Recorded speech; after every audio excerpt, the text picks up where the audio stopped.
माझं नाव विवेकानंदी आहे आणि ह्या 7 दिवसाच्या शिबिराला आली तर मला वाटलं नव्हतं की इतका चांगला अनुभव येईल म्हणून. आणि चिवराचं जे महत्त्व आहे ते मला हे घातल्यानंतर कळलं.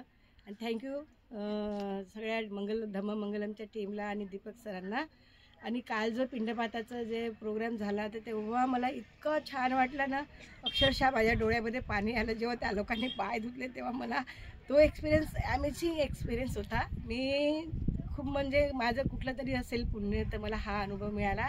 आणि इतकी सुंदर सेवा केलेली आहे. आणि 80-90 लोक जेव्हा एवढे लोक जमा झाले आहेत आणि हे म्हणजे सगळे श्रामणेरी झाल्या, एवढ्या लोकांची सगळे परफेक्ट एकदम सेवा देणं आणि टाईम टू टाईम सगळं व्यवस्थित केलं, जेवण व्यवस्थित, सगळं व्यवस्थित झालेलं आहे. तर थँक्यू धम्ममंगलमच्या सगळ्या टीमला आणि दीपक सरांना पण. आणि चिवराचं काय महत्त्व असते घातल्यानंतर मला आता कळलं. आणि मला जो अनुभव आला चिवरा घातल्यानंतर आणि मी जे आनापान करते आणि तो मला जो एक्सपिरियन्स आला तो मी शब्दामध्ये नाही मांडू शकत. थँक्यू. साधू साधू साधू.